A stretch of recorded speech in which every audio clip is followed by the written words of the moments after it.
बर' फरायसा आफाद एबा बे अल बर' स्टुडेन्टस इउनियनखौ खांनो बानायाव जाहाथे नोंथांमोना बयबो मदद होयो।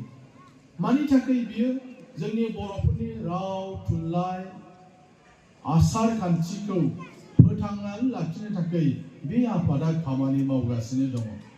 जों जेला दाफिनो अब्ला बे समाव जों बुंदों गिनाङा वेस्ट बेंगलनिया सिगां जि सिचुएशनमोन बेबायदि सिचुएशनाव जोङो मोगा मोगि जानांनाय नङा। बेबायदि सिचुएशनाव जों आरोबाव फेस जानांनाय नङा। आगोलाव जों आन्दोलनाव बाहागो लादोंमोन। सरकारि भाबै जोङो हयतो माखासे समाव जों उसुबिदानि सम्मुखीन जों जानो गोनां जादों। किन्तु एबार बिदि नङा।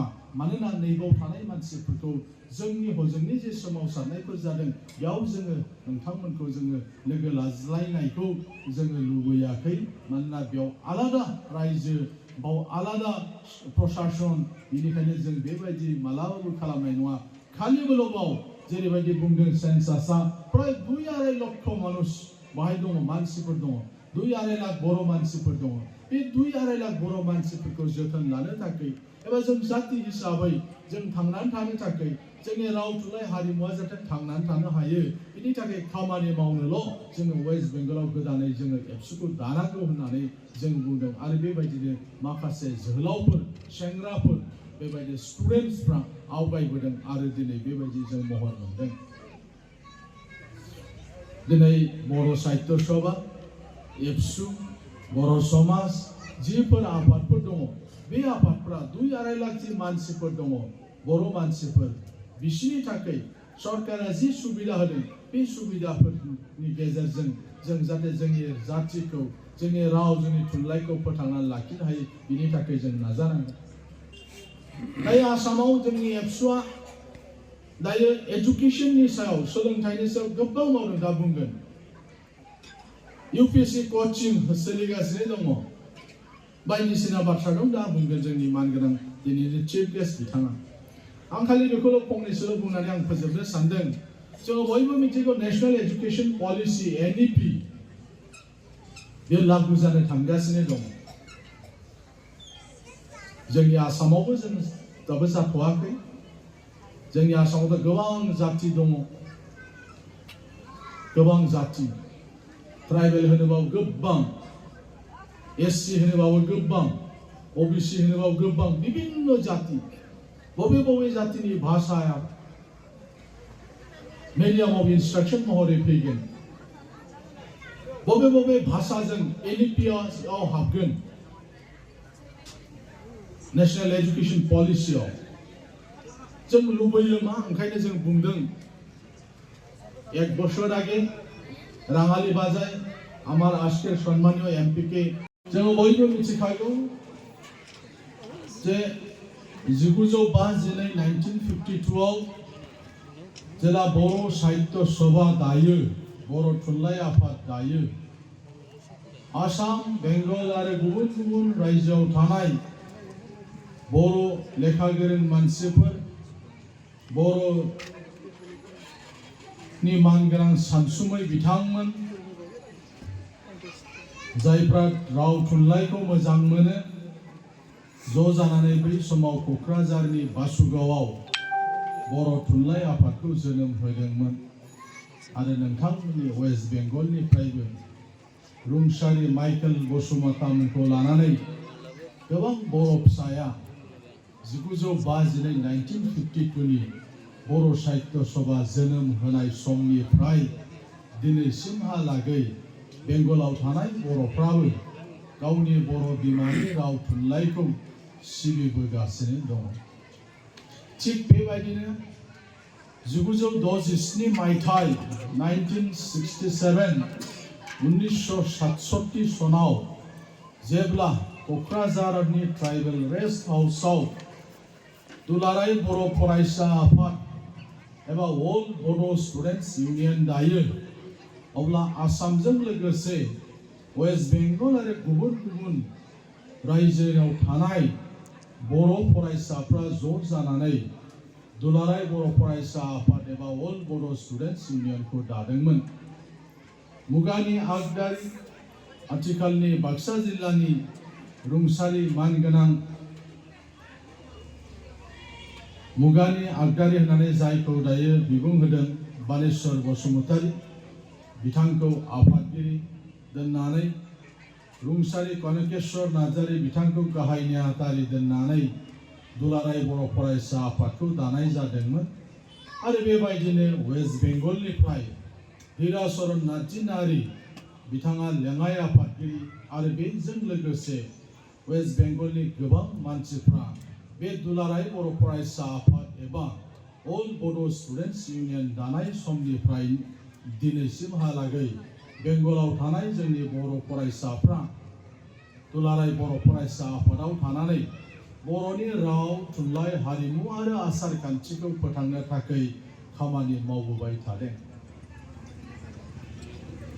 जेब्ला 1987 आव बयजोंबो मिथिजानाय बुहुमा मिथिनाय बड'फा उपेन्द्रनाथ ब्रह्मनि दैदेननाय सोमावसारनाय जायो वेस्ट बेंगलनि स्टेट कमिटि एबसु इसे आगोल आं मुंख'नाय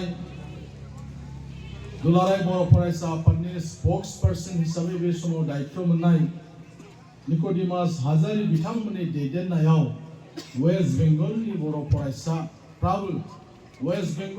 फरायसाफ्रा रायजो राजाफोरखौ लानानै बे समावबो बाहागो लादोंमोन। बायदि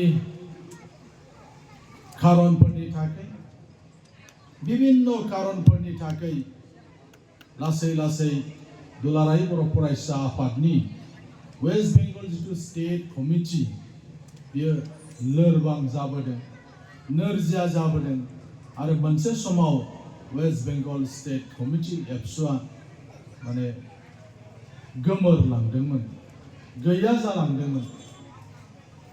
2003 मायथाइयाव जेब्ला बिटिसि एकर्ड जायो बिटिसि एकर्ड जाखांनायनि उनाव 2004 मायथाइनिफ्राय दुलाराय बर' फरायसा आफादा वेस्ट बेंगलावबो एबसुखौ रिभाइभ खालामनांगौ होननानै दाफामफिननांगौ होननानै गोदानै दानांगौ होननानै सावरायलायनाया जादोंमोन 2004 मायथाइसोनिफ्राय आरो जों खाथिनि मानसि हिसाबै जोङो क'क्राझारनि मानसि हिसाबै जोंनि सेन्ट्रेल कमिटि एबसुनि माखासे दैदेनगिरिफोरजों लोगोसेयैनो जोङो 2004 सोनिफ्राय वेस्ट बेंगलाव जोङो एबसुखौ दाफामफिननो थाखाय विभिन्न समाव विभिन्न जायगायाव सिलिगुरिनिफ्राय आरम्भ खालामनानै विभिन्न जायगायाव जोङो फरायसा मानसिफोरखौ लोगो हमनानै जोङो सावरायबाय थादोंमोन।